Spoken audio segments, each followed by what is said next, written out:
పల్లెల్లోనే కాదు పట్టణాల్లోనూ మొక్కల పెంపకానికి ప్రభుత్వం ప్రత్యేక దృష్టి సారిస్తుంది. ఇందుకు ఉద్యానవన శాఖ ఆధ్వర్యంలో ప్రత్యేక కార్యక్రమం రూపొందించింది.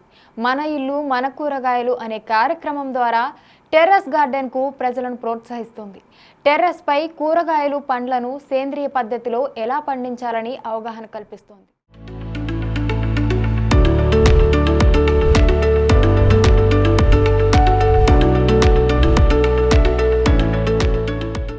హైదరాబాద్ నగరంలో రోజురోజుకు కాలుష్యం పెరుగుతోంది. మొక్కల పెంపకంపై ప్రజలు ఆసక్తి చూపుతున్నారు.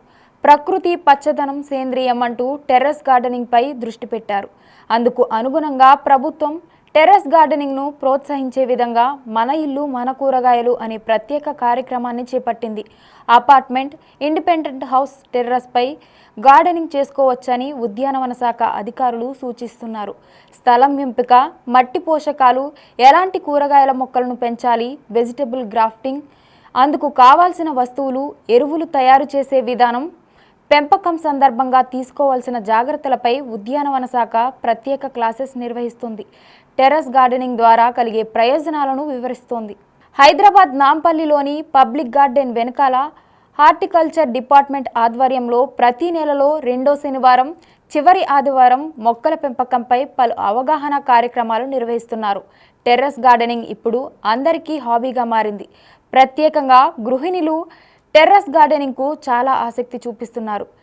పచ్చదనం అంటే పల్లెటూళ్ళు గుర్తొచ్చే ఈ రోజుల్లో సిటీలో కూడా పచ్చదనాన్ని ప్రోత్సహిస్తున్నారు ఉద్యానవన శాఖ అధికారులు. ప్రస్తుతం చూసుకున్న రోజులైతే టెర్రస్ గార్డెన్ ఎంతో ప్రోత్సహిస్తూ వాళ్ళ కోచింగ్లు ఇస్తూ ఇక్కడ పచ్చదనాన్ని ఎలా పెంచాలి సిటీలో అనే దానిపై అవగాహన సదస్సులు ఏర్పాటు చేస్తున్నారు. మనతో పాటు ప్రస్తుతం ఉద్యానవన శాఖ అధికారి మంగా గారు ఉన్నారు. వారిని అడిగి తెలుసుకుందాం. నమస్తే మ్యామ్. నమస్తే అండి. ఈ సిటీలో హైదరాబాద్లో చూసుకున్నట్లయితే ఎక్కువ టెర్రస్ గార్డెన్ పై ఎక్కువ మక్కువ చూపుతున్నారు. దాన్ని మీరు ఎలా ఎంకరేజ్ చేస్తున్నారు? మక్కువ చూపడం అని కాదు కానీ ప్రాణాలను కాపాడుకుంటున్నారని చెప్పుకోవచ్చండి ఒక భాషలో. ఎందుకు అంటే ప్రస్తుతం ఉన్నటువంటి పరిస్థితులలో ఎక్కడ చూసినా కూడా మనకి పొల్యూషన్. ఒక 5 ఏళ్ల బాలుడి నుంచి కూడా ఒక 50 ఏళ్ల వృద్ధుడి వరకు కూడా అందరూ సఫర్ అవుతున్న మహమ్మారి క్యాన్సర్. అంటే ఈ యొక్క క్యాన్సర్ అనే కాదు, మనకి 2019 సంవత్సరంలో కరోనా బారిన పడినప్పటి నుంచి కూడా పట్టణాలలో వ్యవసాయం అంటేనే టెర్రస్ గార్డెన్ అనే స్థాయికి మా టెర్రస్ గార్డెన్లు ఎదగడం చాలా ఆనందదాయకమైన విషయము.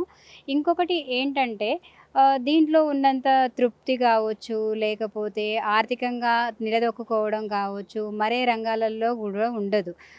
ఇంకొక విషయం ఏంటంటే మనకు హైదరాబాద్లలో దాదాపు 22 లక్షల ఇండ్లు ఉన్నప్పటికీ కూడాను సుమారు ఈ మిద్దె తోట సాగుదారులు 80,000 నుంచి 90,000 వరకు కూడా సాగు చేస్తూ ఉండడం, ఎంత విస్తీర్ణమో ఎవరు కూడా మీరు గెస్ కూడా చేయలేరు. దాదాపు రీసెంట్గా ఒక సర్వేలో 20 నుంచి 25,000 ఎకరాల భూమిలో ఎంతైతే పంట సాగు చేస్తారో అంత పంటను మా టెర్రస్ గార్డెన్లలో సాగు చేయడం జరుగుతుంది. టెర్రస్ గార్డెన్లే కాకుండా దానికి అనుసంధానంగా చేపల పెంపకం, పుట్టగొడుగుల పెంపకం, కోళ్ళ పెంపకం, కుందేళ్ల పెంపకం, నూతనంగా ముత్యాల పెంపకం కూడా సాగు చేస్తూ ఒక ఆదాయ వనరుగా టెర్రస్ గార్డెన్లను మార్చుకుంటూ ఉన్నారండి. ఎందుకు మరి వాళ్ళు ఎలా మార్చుకుంటున్నారు, ఏం చేయాలి, ఎలా నేర్చుకోవాలి, మేనేజ్మెంటు ఇలాంటి విషయాలలో చాలామంది కూడా కన్ఫ్యూజ్ అవుతూ ఉంటారు. ఇప్పుడు ఒక రైతు ఉన్నాడు అనుకోండి, ఆయనకి విత్తనం అక్కడ వేసి నీళ్లు పెట్టాలి, మందు వేయాలి, ఇంక తర్వాత స్ప్రేలు కొట్టాలనే అవగాహన ఉంటుంది. కానీ టెర్రస్ గార్డెన్లో ఒక పంట అని చెప్పలేము. ఆకుకూరలు పండించవచ్చు, కూరగాయలు పండించవచ్చు, పండ్ల తోటలు పండించవచ్చు, స్పైస్ అండ్ కాంటిమెంట్స్ అంటే చిల్లీ కావచ్చు, లేకపోతే పసుపు కావచ్చు, ఇలాంటి పంటలు కూడా పండిస్తారు. వీటితో పాటు కరోనా వచ్చిన తర్వాత ఎక్కువగా ఔషధ మొక్కలు, హెర్బ్స్ అంటారు. ఔషధ మొక్కలు అంటే మళ్ళీ ఏవో కావండి, మన వామాకు కావచ్చు, నిమ్మగడ్డి కావచ్చు, తిప్పతీగ, తమలపాకు, తులసిలో 5-6 రకాలు ఉన్నాయి. రామ తులసి కావచ్చు, కృష్ణ తులసి కావచ్చు, లవంగ తులసి కావచ్చు, పిప్పర్మెంట్ తులసి కావచ్చు, ఇలా రకరకాలైనటువంటి వాటిని పెంచుతూ వాళ్ళకి ఆరోగ్యానికి, ఆదాయానికి, ఆనందానికి ఒక వనరుగా ఈ మిద్దె తోటలను మార్చుకోవడం గామనర్హం అని చెప్పొచ్చు. మీరు ఇమాజిన్ చేయండి, ఇంతకుముందుకి మనకి ట్రైనింగ్ కి ఎలా వచ్చేవాళ్ళు అంటే మిద్దె తోటలు పండించుకునే వాళ్ళంతా రిటైర్ అయిన వాళ్ళు, లేకుంటే వయసు ఉడిగిన వాళ్ళు, ఇంకా చెప్పాలంటే గృహిణులు ఇలాంటి వాళ్ళు వచ్చేవారు. కానీ ఇప్పుడు ఎలా తయారైందంటే ఈవెన్ కాలేజీ, స్కూలు, ఆహ్, ప్రైమరీ స్కూల్ వాళ్ళు గూడా నాకు రావడం చాలా చాలా సంతోషంగా ఉంది. వాళ్ళొచ్చి ఈ మొక్క ఏంటి? ఇది టమాటానా? ఇది చిల్లీనా? ఇది వంకాయనా? అని సంతోషం వ్యక్తం చేయడం చాలా చాలా ఆనందంగా అనిపిస్తుంది. అంటే ఇది 2013, 14 సంవత్సరంలో మన ఇల్లు మన కూరగాయలు అనే పథకం పేరుతో ఆర్‌కేవీవైలో స్టార్ట్ చేయడం జరిగింది. ఈవెన్ స్టాప్ అయిపోయినప్పటికీ గూడా ప్రతి ఒక్కరికి గూడా విత్తనం పెట్టడం, మొక్కలు పెట్టడం రెగ్యులర్ ప్రాసెస్. దీంట్లో ఎక్కడో ఒక దగ్గర వాళ్ళకి డౌట్‌లొస్తాయి. వాటిని నివృత్తి చేయడం కోసము ఈ కార్యక్రమాన్ని కొనసాగించడం జరుగుతుందండి వారి ప్రోద్బలంతోనే.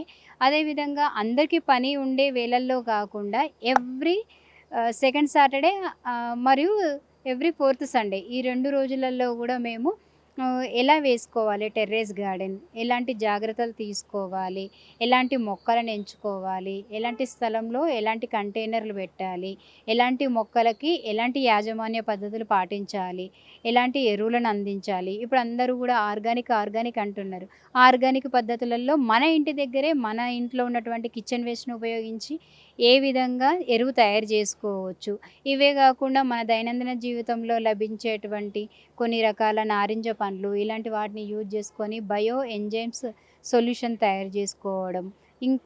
ఇంకా ఎక్కువ చెప్పాలి అంటే గో ఆధారిత మైనటువంటి ఘనజీవామృతము, ద్రవ జీవామృతం వాటిని ఎలా తయారు చేసుకోవచ్చు. వీటితో పాటు ఎలాంటి పద్ధతులు ముఖ్యంగా చీడపీడల నివారణ చేపట్టాలి అంటే కెమికల్స్ వైపు వెళ్ళకుండా ఎలాంటి కషాయాలను ప్రిపేర్ చేసుకోవాలి, ఎప్పుడు స్ప్రే చేసుకోవాలి, ఎప్పుడు వేటిని వాడాలి అనేది కూడా మేము ట్రైనింగ్‌లో భాగంగా వివరించడం జరుగుతూ ఉందండి. దాదాపు మేము ఇప్పటివరకు కూడా 2013, 14 నుంచి ఇప్పటి వరకు మా ఆహ్, విభాగం ద్వారా అంటే అర్బన్ ఫార్మింగ్ విభాగం ద్వారా Telangana horticulture training institute red హిల్స్‌లో ఉందండి.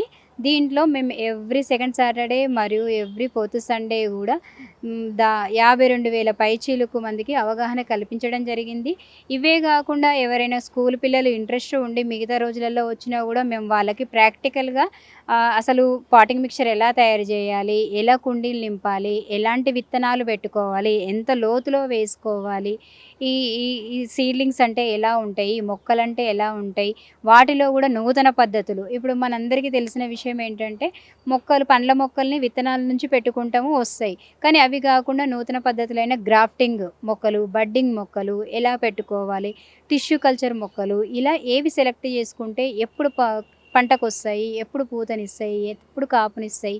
ఇంకా ఇవే కాకుండా నూతన రకాలైనటువంటి ఎవరైనా అసలు ఇమాజిన్ కూడా చేయలేరండి. హైదరాబాద్‌లో యాపిల్ రావడం ఏంది అనుకుంటారు.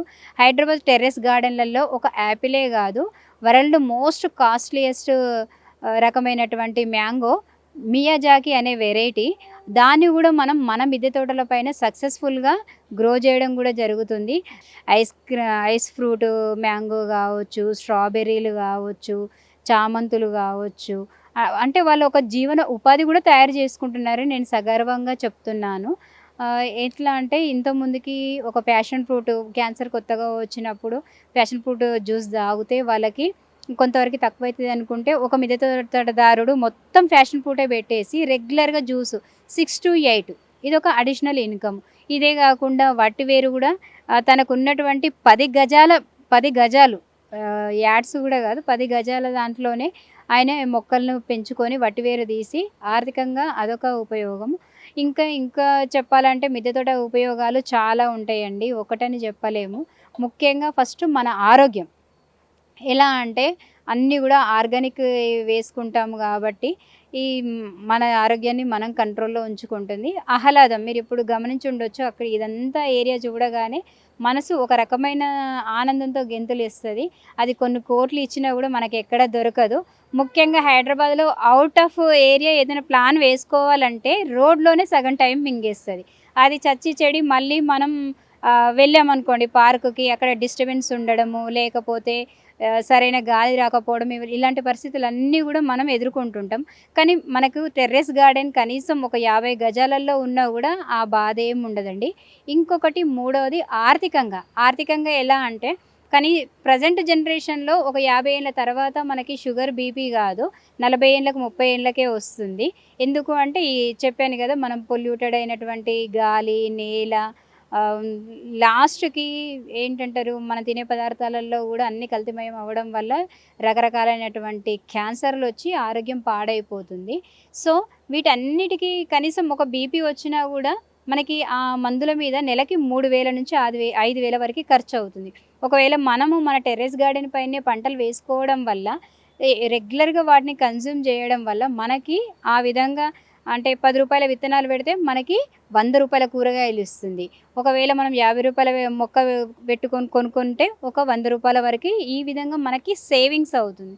ప్రజెంట్ రోజులలో డబ్బు సంపాదించడం అంటే ఖర్చు పెట్టకపోవడం కూడా ఒక మార్గమే. కాబట్టి మీరు ఇమాజిన్ చేయండి, ఒక 12 నెలలకి 5000 చొప్పున 60,000 అవుతుంది. సో లాంగ్ ఇన్వెస్ట్మెంట్లో మనం ఆ డబ్బును దాచినట్టు అవుతుంది. ప్రజెంట్గా మనకి ఒక సాటిస్ఫైన్ ఉంటుంది, ఆహ్లాదంగా ఉంటుంది, ఆర్థికంగా నిలదొక్కుకోవడం కూడా జరుగుతుంది. సో మేము ఏంటంటే ఇక్కడ అంటే అలా ఇచ్చేసి వదిలిపెట్టేసేయము. వాళ్ళని మళ్ళీ తర్వాత వాట్సాప్ గ్రూపులలో యాడ్ చేసి వాళ్ళు రెగ్యులర్గా వాళ్ళ యొక్క తోటల హార్వెస్ట్లు కావచ్చు, లేకపోతే ఏమైనా ప్రాబ్లం వచ్చి మా మొక్క ఇలా ఎండిపోతుంది, ఇలా చనిపోతుంది, ఏం చేయాలి ఏంటి అనేది కూడా సలహాలు, సూచనలు అవన్నీ కూడా ఇవ్వడం జరుగుతూ ఉంటుంది. ఈ 2025లో వర్షాకాలం ఆల్రెడీ స్టార్ట్ అయిపోయింది. ఎట్లాంటి స్కీములు తీసుకొస్తున్నారు, ఎట్లాంటి అవేర్నెస్ క్యాంపులు చేస్తున్నారు? మేము రెగ్యులర్గా అయితే every second Saturday, fourth Sunday training ఇవ్వడం జరుగుతుందండి. అది కాకుండా మేము గవర్నమెంట్కి ఏంటి అంటే, ఈ మధ్య కాలంలో అందరూ కూడా టెర్రస్ గార్డెన్ల పైన మక్కువ చూపడం వలన స్కీమ్ కోసము కొన్ని వెజిటేబుల్ మినీ కిట్స్ అని, అదేవిధంగా మొక్కలు పెంచుకోవడానికి కావాల్సినటువంటి ఇన్పుట్స్ అయిన గ్రో బ్యాగులు, సికేచరు, టూల్స్, వాటన్నిటి కూడా మేము ప్రతిపాదనలో పెట్టి పంపించాము. ఒకవేళ శాంక్షన్ అయ్యి వచ్చి ఉంటే అవి ఇస్తాము. ఇవి కాకుండా ముఖ్యంగా ప్రతి టెర్రస్ గార్డెన్ వాళ్ళు ఏం చేయాలి అంటే, వర్షాకాలం వచ్చినప్పుడు మీరు ఇప్పుడు పైన చూస్తున్నారుగా, ఇలాంటి షేడ్ నెట్లను తొలగించుకోవాలి వేసుకున్నట్లయితే. రెండవ జాగ్రత్త ఏంటంటే, ప్రతి గ్రో బ్యాగ్ కావచ్చు, కంటైనర్ కావచ్చు, పాట్ కావచ్చు, వాటిలో మనము డ్రైన్ హోల్లను రెగ్యులర్గా చెకప్ చేసుకుంటూ ఉండాలి. డ్రైన్ హోల్ కనుక బ్లాక్ అయినట్లయితే ఎంత పెద్ద మొక్క అయినా కూడా ఒక 2 వానలు పడేసరికి నిండిపోయి మొక్క క్రమంగా చనిపోవడం జరుగుతుంది. సో రెగ్యులర్గా డ్రైన్ హోల్స్ చెకప్ చేసుకుంటూ ఉండాలి.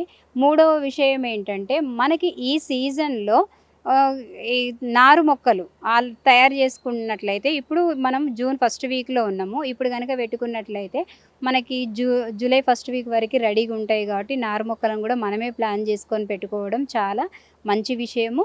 వీటితో పాటు ఇంకేవైనా మొక్కలు పెట్టుకోవాలనుకుంటే కూడా పండ్ల మొక్కలు కావచ్చు అండి.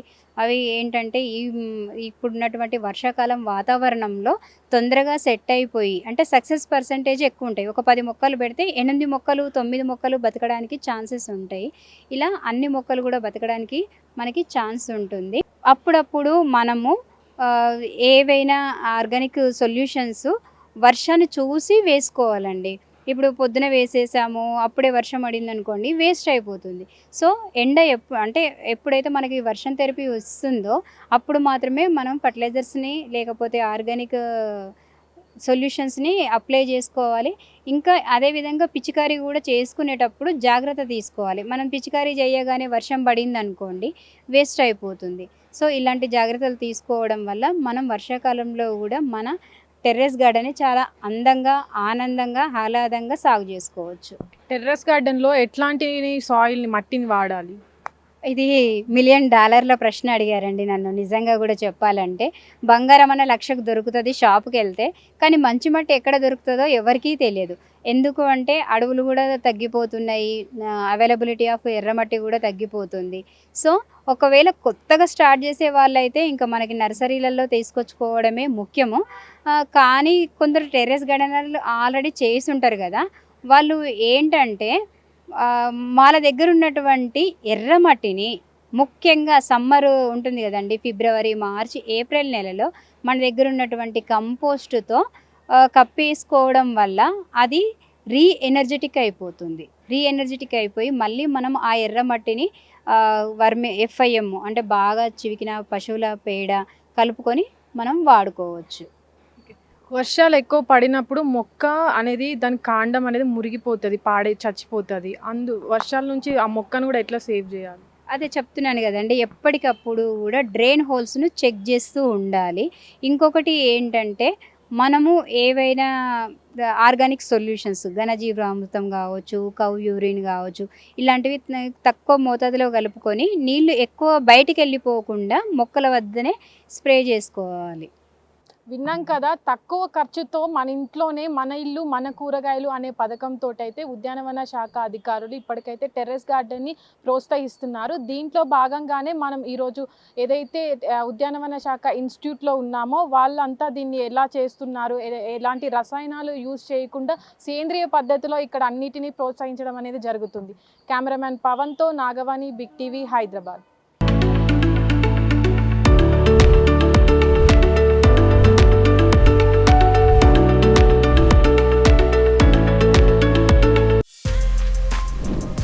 For more videos like this, subscribe Big TV channel.